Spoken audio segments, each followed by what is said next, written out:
How the Grinch Stole Christmas by Dr. Seuss.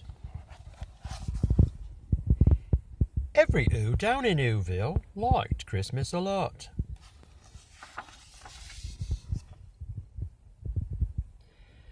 But the Grinch, who lived just north of Ooville, did not. The Grinch hated Christmas, the whole Christmas season. Now, please don't ask why. No one quite knows the reason.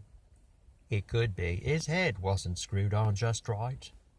It could be, perhaps, that his shoes were too tight. But I think that the most likely reason of all may have been that his heart was 2 sizes too small. But whatever the reason, his heart or his shoes, he stood there on Christmas Eve, eating the ooze, staring down from his cave with a sour, grinchy frown at the warm lighted windows below in their town. For he knew every Ooh down in Ooville beneath was busy now hanging a mistletoe wreath. And they're hanging their stockings, he snarled with a sneer. Tomorrow is Christmas. It's practically here. Then he growled, with his Grinch fingers nervously drumming. I must find some way to stop Christmas from coming. For tomorrow, he knew, all the Ooh girls and boys would wake bright and early. They'd rush for their toys. And then, oh the noise. Oh, the noise, noise, noise, noise. That's one thing he hated. The noise, noise, noise, noise.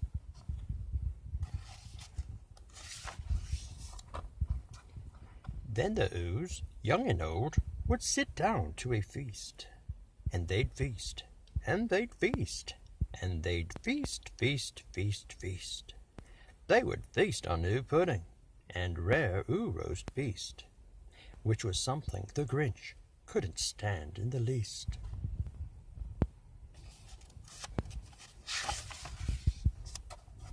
And then they'd do something he liked least of all. Every Ooh down in Ooville, the tall and the small, would stand close together with Christmas bells ringing. They'd stand hand in hand, and the Oohs would start singing. And they'd sing, and they'd sing, and they'd sing, sing, sing, sing. And the more the Grinch thought of this Ooh Christmas sing, the more the Grinch thought, I must stop this old thing. Why, for 53 years I've put up with it now. I must stop this Christmas from coming. But how? Then he got an idea, an awful idea. The Grinch got a wonderful, awful idea. I know just what I'll do, the Grinch laughed in his throat, and he made a quick Santa Claus hat and a coat, and he chuckled and clucked, a great Grinchy trick. With this coat and this hat, I look just like Saint Nick. All I need is a reindeer. The Grinch looked around, but since reindeer are scarce, there was none to be found. Did that stop the old Grinch? No, the Grinch simply said, if I can't find a reindeer, I'll make one instead. So he called his dog Max. Then he took some red thread, and he tied a big horn on the top of his head. Then he loaded some bags and some old empty sacks on a ramshackle sleigh, and he hitched up old Max.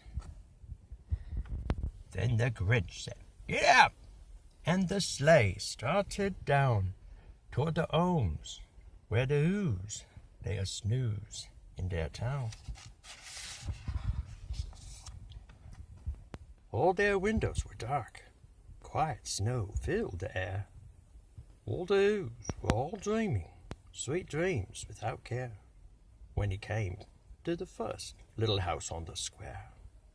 "This is stop number 1, the old Grinchy Claus hissed, and he climbed to the roof, empty bags in his fist.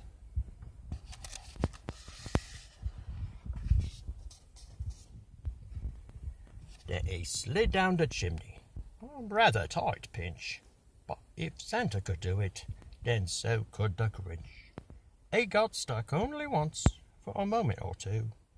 Then he stuck his head out of the fireplace flue, where all the Ooh stockings all hung in a row. "These stockings," he grinned, "are the first things to go."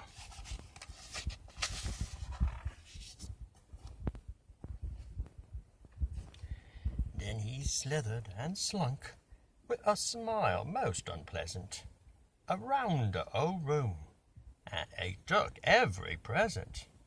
Popguns and bicycles, roller skates, drums, checkerboards, tricycles, popcorn and plums, and he stuffed them in bags.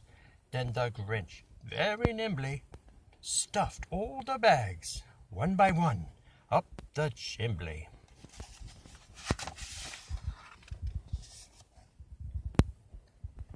Then he slunk to the icebox.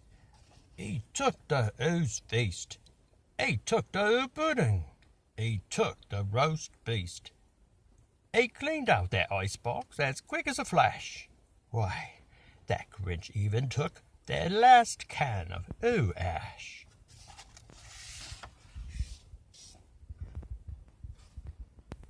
Then he stuffed all the food up the chimney with glee.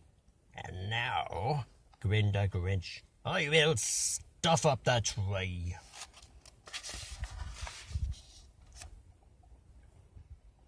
And the Grinch grabbed the tree, and he started to shove, when he heard a small sound like the coo of a dove. He turned around fast, and he saw a small Ooh, little Cindy Lou Ooh, who was not more than 2. The Grinch had been caught by this tiny Ooh daughter, who got out of bed for a cup of cold water. She stared at the Grinch and said, "Santa Claus, why? Why are you taking our Christmas tree? Why?" But you know, that old Grinch was so smart and so slick, he thought up a lie, and he thought it up quick. "Why, my sweet little tot," the fake Santa Claus lied, "there's a light on this tree that won't light on one side. So I'm taking it home to my workshop, my dear. I'll fix it up there. Then I'll bring it back here." And his fib fooled the child. Then he patted her head, and he got her a drink, and he sent her to bed. And when little Cindy Lou Ooh went to bed with her cup, he went to the chimney and stuffed the tree up.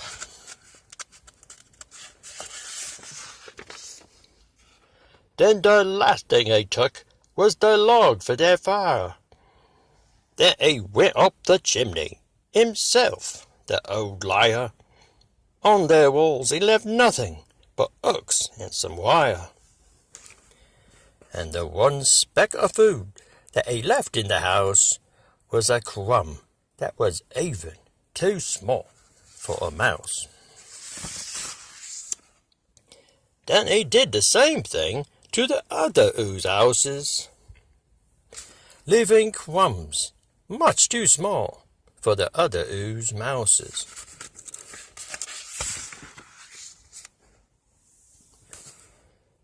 It was 1:15 dawn, all the Oohs still abed, all the Oohs still a-snooze, when he packed up his sled, packed it up with their presents, the ribbons, the wrappings, the tags, and the tinsel, the trimmings, the trappings.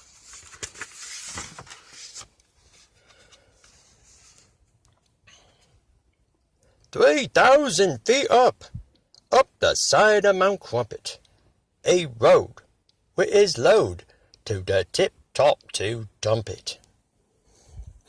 Pooh-pooh to the hose, he was grinchiously humming. They're finding out now that no Christmas is coming. They're just waking up, I know just what they'll do. Their mouths will hang open a minute or two. Then the O's down in Whoville will all cry boo-hoo.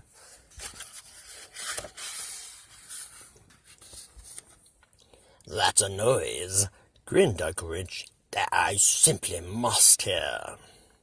So he paused, and the Grinch put his hand to his ear. And he did hear a sound rising over the snow. It started in low, then it started to grow.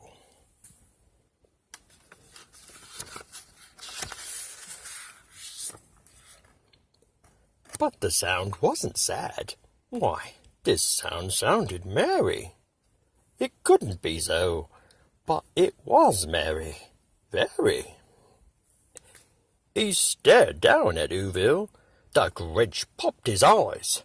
Then he shook. What he saw was a shocking surprise. Every Who down in Whoville, the tall and the small, was singing without any presents at all. He hadn't stopped Christmas from coming. It came. Somehow or other, it came just the same.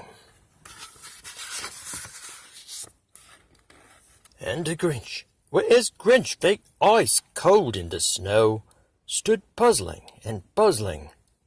How could it be so? It came without ribbons.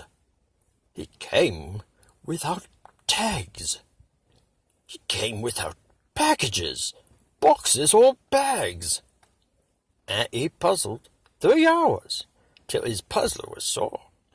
Then the Grinch thought of something he hadn't before. Maybe Christmas, he thought, doesn't come from the store. Maybe Christmas, perhaps, means a little bit more.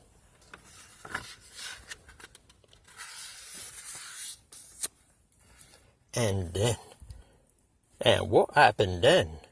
Well, in Whoville they say that the Grinch's small heart grew 3 sizes that day.